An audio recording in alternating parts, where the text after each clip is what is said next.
Hello everybody and welcome back to another Earthward Devlog. Today we're just going to be talking about characters and backgrounds and all of the different character races that I've added to the game and all of the different cool variants and things like that. And we're also just going to go over some of the other things that I've added over the past couple of months because it has been a little while since the last devlog, which I do apologize for. The past few months has been a really wild time for me. A lot of stuff has been going on, both in my personal life and also in school. But of course, whenever I do have that extra time, I do hop in and try and develop as much as I can. So I still have plenty of cool stuff to show you guys, so let's just go ahead and hop right into it. So one of the first things I did was kind of fix up the options menu a little bit. So you can see that we have some cool sliders now for stuff like graphics, for light intensity, and those work just a little bit better than they did before. I also had this very interesting realization about game development and why I kind of like games like these. If you don't know, Earthward is very heavily inspired by things like Core Keeper and Magicite and pretty much all those other pixel art games that we kind of grew up playing,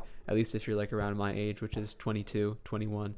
But I had this realization that the reason why we kind of like games like this is because they don't explicitly tell you what you're supposed to do. A lot of games nowadays rely on the fact that you have a list of tasks or just like a to-do list pretty much, or just like a certain goal that you have to achieve. And when you see that list pop up, you think to yourself, oh, this is what I have to do. This is what the gameplay is. And there's a very interesting story about the game Don't Starve, if any of you are familiar with that. If you aren't, I definitely recommend looking it up and actually playing it because it is a lot of fun, especially if you've never played it or seen it before. But in the very early stages of the game, Don't Starve was actually a task-based game. You had a list of tasks that you had to do, such as like survive to day 3, or craft a fire, or craft an axe, or something like that. It was like all these very specific tasks and actions that you had to get done. When the developers were receiving feedback and watching the players play their game, they kind of realized that it wasn't working because the players were just sitting by the fire the whole time and they weren't actually trying to explore the game world or do anything interesting. They were just trying to achieve whatever the tasks were. And so based on this feedback, they decided to just get rid of that entirely and just make it so that you're thrown into this world and you really have no idea what's going on.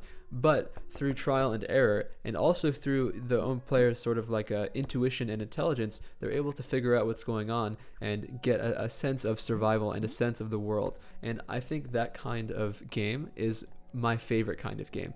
Like things like Minecraft, early Minecraft, and Terraria and things like that, where you don't have all these recipes laid out for you. You don't know what everything does. You don't know what everything is or where everything is, and you might even be missing like a massive part of the game that you never even realized was there to begin with. But you have to explore that for yourself. And I think that element of magic is sometimes lost in games nowadays. And this is why I decided to do things like don't show the health bars anymore or leave that off by default. I know some people like to have health bars, and this is ultimately the reason why I like making these kinds of games, and it's why I'm developing Earthward the way that I am.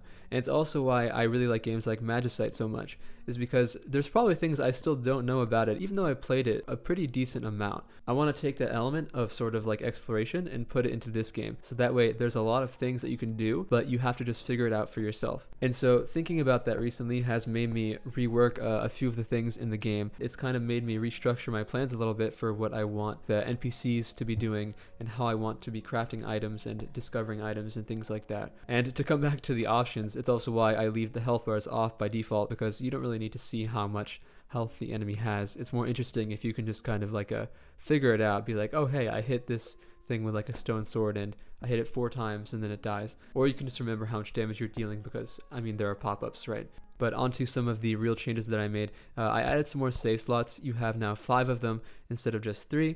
This wasn't really a big deal beforehand, but I think someone asked to just have like a couple more, which I kind of understand because the runs in Earthward compared to other roguelike games like Vagante or Roguelands or Magicite, they do end up taking like quite a long time to finish. I would say like at least 2 hours if you're kind of playing it through normally. I mean, if you're speedrunning it, it might take you a little bit less time than that, but I can't really imagine it taking less than an hour to beat this game because there's going to be quite a few different worlds and quite a few different areas to explore and a lot of reasons to go to those areas too. That's like the main thing that's important is that most games you can actually complete fairly quickly, but why would you when there's a bunch of good stuff you could get by spending time in other places?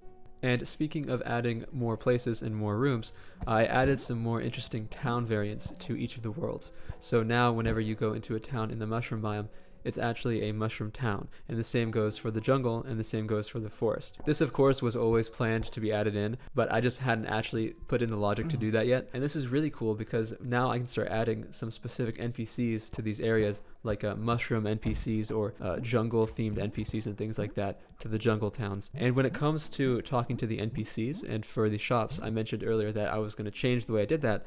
Right now I have it set up so that when you talk to an NPC, it just kind of gives you a list of all the things you can purchase from that NPC, and it's fairly simple. You know, you just like trade like 5 or 3 of an item or something like that, whatever number, and then you get something in return. And while I kind of like that concept, it doesn't really fit the theme of the rest of the game, because like the way that you're crafting things in Earthward is that you just combine them in your inventory like Magicite does it, and it just doesn't really make sense that you can just talk to an NPC and just get something and you can just see all the list of ingredients and stuff like that. I mean, I could see it maybe in some special cases, but I think it's more interesting if instead of having like an NPC shop like that, it was more like a crafting interface or something. So I'm gonna try and rework that maybe, or just like kind of mess around with it and see if it is more fun if the NPCs don't just like directly sell you items. But I do want to keep this mechanic for the merchant, because I think it's kind of cool how whenever you enter a new town, the merchant is completely randomized in what it gives you. So you don't actually know what's going on. It's still completely luck based and RNG based.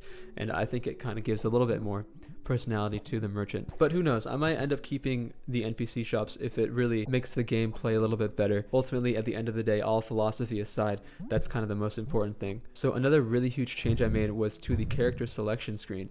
So what you can do right now, and this is still very much in like prototype phase, right? Like you can see I don't even have all of the images set up yet. I'm just using like these temporary ones. But the point is that you can go click on these little tabs here and you can select each of your different like backgrounds, companions, and all of your different races. For example, you have this one here, the Shraom, but you can see you have some starting items here, also like a difficulty and then a base HP, which also brings us to another cool thing, which is going to be the skill tree system. So I had this in a very early version of the game. I didn't really like it very much, so what I decided to do was integrate that more with the level up system. So whenever you level up, instead of getting like a skill point, it'll actually just advance whatever stats your race has. I might unlock like an ability that's specific to my race. So that way there's like more of a reason for you to choose a different race, and it'll actually affect your gameplay much more. You can go ahead and look at all these different races. Like for example, the dwarf is pretty easy. I mean, he starts off with a stone pickaxe and a lot of base health. And by the way, the base health also does determine how much health you get when you level up. So there are some sort of like hidden stats that determine the growth of your character. So you can choose your race, and then you can choose your companion. Now the companion is like a thing that just follows you around and gives you like an extra ability or like bonus in some way. It could be like an attacking companion, you know, it follows you around and like shoots like a projectile or something like that. If you play Terraria, it's kind of like a minion from that game. I don't think these things are going to impact gameplay too much. They're just sort of like an extra buff.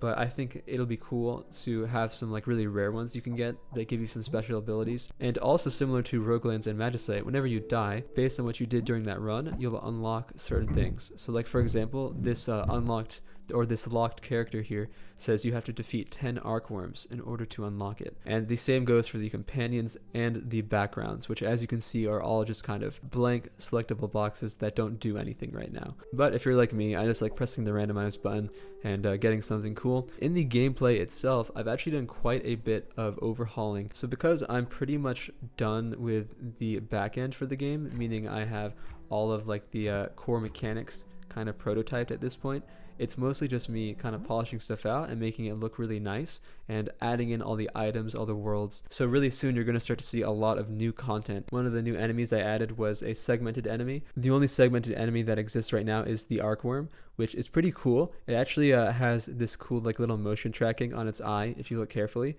So like as like you're running around, it'll sort of like look at you kind of menacingly. But I have seen some people who have played like the beta versions where it spawned like a group of them, because that's one of the behaviors when it spawns an enemy in the world, is that it'll spawn like a group of enemies.